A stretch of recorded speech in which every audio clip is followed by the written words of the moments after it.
আজ আমরা এমন কিছু স্টক নিয়ে আলোচনা করব যে স্টকগুলি ঢাকা স্টক এক্সচেঞ্জের ক্রিটিক্যাল মোমেন্টও ভালো পারফর্ম করছে, ভালো ভলিউমে লেনদেন হচ্ছে এবং ভালো প্রাইস অ্যাকশন করছে। আর এই স্টকগুলি নিয়ে বর্তমানে যারা ট্রেড করছেন তারা অনেকটা ফুরফুরে মেজাজে আছেন। যে 5টি স্টক আজকের আলোচনায় কভার করব সেগুলো হলো কেটিএল, সেন্ট্রাল ফার্মা, রূপালী লাইফ, ফাইনফুড এবং বিডিথাই। গত দুদিন ধরে কয়েকটি পোস্টে আমরা এই স্টকগুলিকে গুরুত্ব সহকারে হাইলাইট করেছিলাম, আজ আবারও আপডেট দিচ্ছি। আলোচনাটি শুরুতে সবাইকে রিকোয়েস্ট করব ডিসক্লেমার অংশটি আপনারা ভালো করে পড়ে নেবেন। পুঁজিবাজার ঝুঁকিপূর্ণ, আপনার কোনো পার্সোনাল বাই এবং সেলের কারণে আপনি যদি ক্ষতিগ্রস্ত হয়ে থাকেন সে দায় স্টক অবজার্ভার বহন করবে না। শুরুতেই ডে চার্টে তুলে ধরছি কাট্টলী টেক্সটাইল লিমিটেডের বর্তমান অবস্থান। কাট্টলী টেক্সটাইল লাস্ট ট্রেডিং সেশনে একটি গুরুত্বপূর্ণ রেসিস্ট্যান্স ব্রেকআউট করলো। ডে চার্টে 50 এক্সপোনেনশিয়াল মুভিং অ্যাভারেজের রেসিস্ট্যান্স লাইনটি রয়েছে প্রাইস পয়েন্ট লেভেল 19.7 এবং এই রেসিস্ট্যান্সটিকে ব্রেকআউট করে দিন শেষে 20.6-এ ক্লোজ হলো এবং দিন শেষে সেলার লেস অবস্থানে ছিল। গতকাল কেটিএলে সুপার বুলিশ মোমেন্টাম ফর্ম করে এবং আলট্রা হাই ভলিউম নিয়ে শক্তিশালী একটি ড্রাইভ কেটিএল দিল এবং লাস্ট আপডেটে আমরা কেটিএলের টার্গেট সেট করেছিলাম 23.5। বর্তমানে যে ভলিউমে ট্রেড হচ্ছে এই ভলিউমের ধারাবাহিকতা যদি ঠিক থাকে আমাদের টার্গেটটি ভেরি সুন অ্যাচিভ করবে।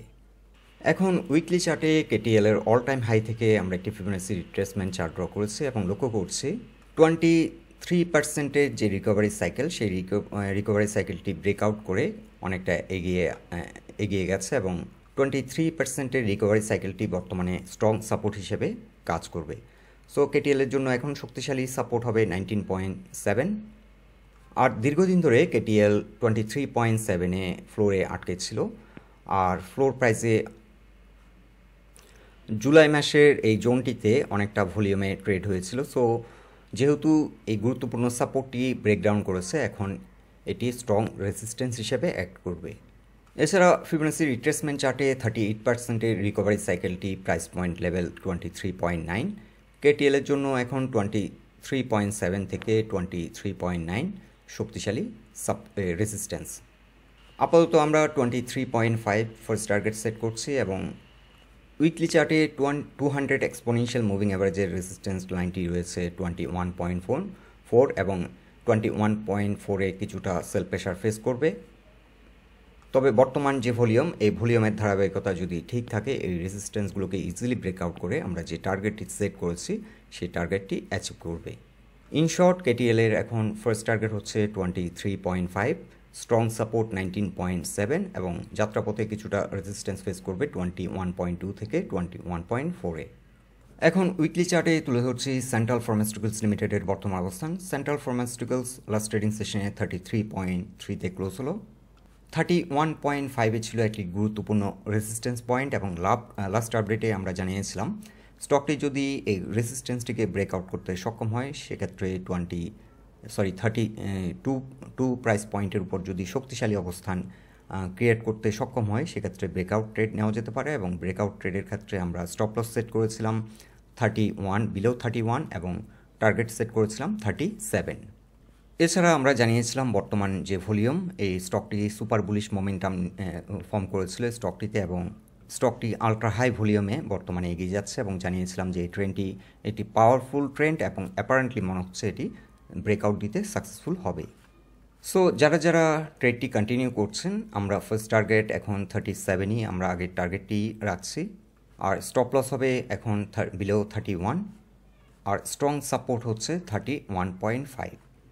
এই সপ্তাহে আমরা লক্ষ্য করছি ভলিউমের ধারাবাহিকতা ঠিক আছে। ভলিউমের ধারাবাহিকতা যদি ঠিক থাকে আমরা যে টার্গেটটি সেট করেছি সেই টার্গেটটি হয়তো ভেরি সুন অ্যাচিভ করবে। এছাড়া সেন্ট্রাল ফার্মার অল টাইম হাই হলো 40, অ্যাপারেন্টলি মনে হচ্ছে স্টকটি তার অল টাইম হাইকে চেস করবে। এখন ডে চার্টে তুলে ধরছি রূপালী লাইফ ইন্স্যুরেন্স কোম্পানি লিমিটেডের অবস্থান। রূপালী লাইফ লাস্ট ট্রেডিং সেশনে 134.3-তে ক্লোজ হলো। আমরা ফার্স্ট টার্গেট সেট করেছিলাম 137। আমাদের টার্গেটটির অনেকটা ক্লোজে অবস্থান করছে এবং রূপালী লাইফের জন্য একটি শক্তিশালী রেজিস্ট্যান্স পয়েন্ট হবে 138.6। গত কয়েকদিন আগে স্টকটি 140+ প্রাইস অ্যাকশন করেছিল এবং এখান থেকে রিজেক্ট হয়ে অনেকটা নিচে নেমে আসে এবং 114 থেকে সাপোর্ট নিয়ে এটি ঘুরে দাঁড়িয়েছে এবং বর্তমানে আমরা লক্ষ্য করছি লাস্ট ট্রেডিং সেশনে ভালো ভলিউম নিয়ে সামনের দিকে এগিয়ে যাচ্ছে।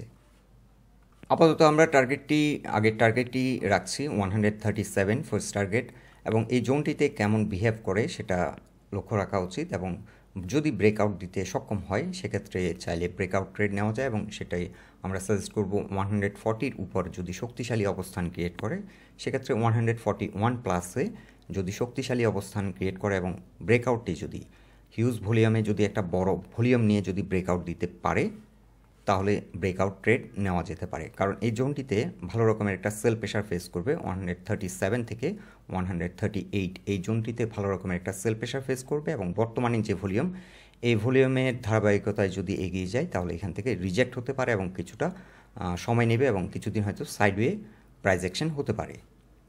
এছাড়া উইকলি চার্টে যদি আমরা স্টকটির অবস্থান দেখি, রূপালী লাইফের জন্য এখন একটি গুরুত্বপূর্ণ সাপোর্ট হচ্ছে 131.7, এবং এর নিচে একটি সাপোর্ট রয়েছে 129.9 কিংবা 130।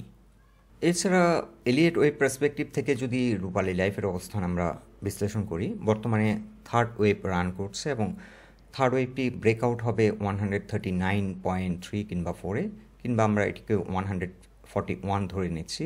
রিসেন্টলি যে হাইটি করেছিল 141.8। সো এই জোনটিকে যদি অতিক্রম করতে পারে টেকনিক্যালি থার্ড ওয়েভটি রান করবে এবং থার্ড ওয়েভটি আপ টু 197 পর্যন্ত প্রাইস অ্যাকশন করতে পারে। সো রূপালী লাইফ যদি সাকসেসফুলি ব্রেকআউট দিতে সক্ষম হয় সেক্ষেত্রে ফার্স্ট টার্গেট আমরা সেট করব 165 এবং সেকেন্ড টার্গেট হতে পারে 197। By the way, Rupali life কিন্তু রিসেন্টলি 252 পর্যন্ত প্রাইস অ্যাকশন করেছিল, এটি 2023-এর জুলাইয়ে। ইন্স্যুরেন্স সেক্টরে এখন ভালো কিছু নিউজ পাবলিশড হচ্ছে, সো এই স্টকটি সামনের দিনগুলোতে ভালো প্রাইস অ্যাকশন করবে বলে আমরা আশা রাখি। তবে আপাতত 137 আমাদের টার্গেট, আমরা যে টার্গেটটি সেট করেছিলাম আগে সেটি আমরা রাখছি। আর যদি নতুন করে এই স্টকটি ব্রেকআউট দিতে সক্ষম হয় সেক্ষেত্রে নতুন করে আবার ট্রেড নেওয়া যেতে পারে। ব্রেকআউট ট্রেড 141 প্লাসে যদি শক্তিশালী অবস্থান ক্রিয়েট করে, এবং সেক্ষেত্রে কতটা ভলিউম নিয়ে ব্রেকআউট দিচ্ছে সেটি বিবেচনা করতে হবে, এবং 141 প্লাসে যদি আমরা এন্ট্রি নিই এবং স্টকটির ক্ষেত্রে আমরা তখন স্টপ লস সেট করব 138-এর নিচে আসলে আমরা স্টপ লস সেট করব।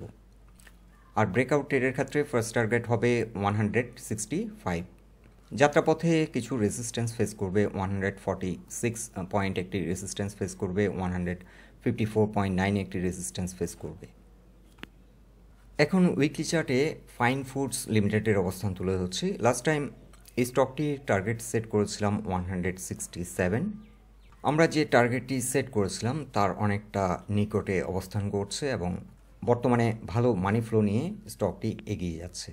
সো আমরা ফার্স্ট টার্গেট সেট করেছি 167, এবং নেক্সট ট্রেডিং সেশনে আমরা আশা করছি এই টার্গেটটি অ্যাচিভ করবে, এবং এই জোনটিতে লক্ষ্য রাখতে হবে এটি যদি ব্রেকআউট দিতে সক্ষম হয় সেক্ষেত্রে স্টকটি আরও অনেক দূর এগিয়ে যেতে পারে।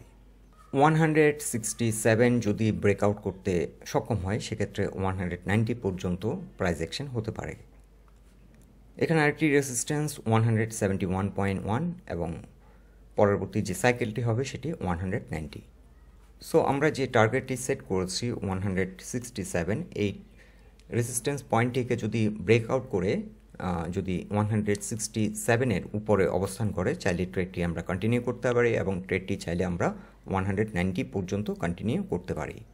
এখন ডে চার্টে তুলে ধরছি BDTHAI অ্যালুমিনিয়াম লিমিটেডের অবস্থান। BDTHAI রিসেন্টলি 40.8 পর্যন্ত প্রাইস অ্যাকশন করে এবং এখান থেকে সিগনিফিক্যান্ট একটি কারেকশন দিল, এবং ডে চার্টে 50 এক্সপোনেনশিয়াল মুভিং অ্যাভারেজে এসে সাপোর্ট নিল এবং এখান থেকে ঘুরে দাঁড়ানোর চেষ্টা করছে। ডে চার্টে লাস্ট ট্রেডিং সেশনে 20 এক্সপোনেনশিয়াল মুভিং অ্যাভারেজের কিছুটা উপরে ক্লোজ হলো। BDTHAI এখন টার্গেট হতে পারে, BDTHAI এর ক্ষেত্রে 37 পর্যন্ত টার্গেট হতে পারে। প্রিভিয়াস যে ট্রেন্ডটি ছিল সেই ট্রেন্ডটি ব্রেকডাউন করার কারণে এই ট্রেন্ড লাইনটি এখন বর্তমানে স্টকটির জন্য রেজিস্ট্যান্স হিসেবে অ্যাক্ট করবে। সো 37 থেকে 37.5 পর্যন্ত প্রাইস অ্যাকশন হতে পারে এবং এই জোনটিতে এসে রেজিস্ট্যান্স ফেস করবে। BDTHAI এর জন্য এখন গুরুত্বপূর্ণ সাপোর্ট পয়েন্ট হলো 29.1, 50 এক্সপোনেনশিয়াল মুভিং অ্যাভারেজে এসে সাপোর্ট নিল এবং 20 এক্সপোনেনশিয়াল মুভিং অ্যাভারেজের উপর যেহেতু ঘুরে দাঁড়িয়েছে 20 এক্সপোনেনশিয়াল মুভিং অ্যাভারেজ বিডিথাইয়ের জন্য এখন ফার্স্ট সাপোর্ট এবং এই সাপোর্টটি রয়েছে প্রাইস পয়েন্ট লেভেল 31.7-এ। ওভারঅল বিডিথাই বর্তমান সময়ের একটি হাই পারফর্মিং স্টক। বর্তমানে কারেকশন শেষে এটি ঘুরে দাঁড়িয়েছে এবং আশা করছি এখান থেকে আবারও একটি ভালো প্রাইস অ্যাকশন করবে। আপাতত আমরা ফার্স্ট টার্গেট সেট করছি স্টকটির জন্য 37 এবং স্টকটি যদি তার প্রিভিয়াস ট্রেন্ডের মধ্যে কামব্যাক করতে পারে সেক্ষেত্রে স্টকটির গন্তব্য হতে পারে 48 থেকে 52। বিডিথাইয়ের অল টাইম হাই ছিল 61। আপাতত আমরা ফার্স্ট টার্গেট রাখছি 37-এর উপর যদি ঘুরে দাঁড়াতে সক্ষম হয়, প্রিভিয়াস ট্রেন্ডের মধ্যে যদি কামব্যাক করতে পারে প্রয়োজনে আমরা 38+ এন্ট্রি নিতে পারি এবং সেক্ষেত্রে পরবর্তী টার্গেট হবে 48। বন্ধুরা, এটাই ছিল এই 5টি স্টক নিয়ে আমাদের অবজারভেশন। আলোচনাটি যদি আপনাদের ভালো লেগে থাকে অবশ্যই পোস্টটিকে লাইক দিন আর আমাদের সাথে থাকার জন্য আপনাদের অসংখ্য ধন্যবাদ।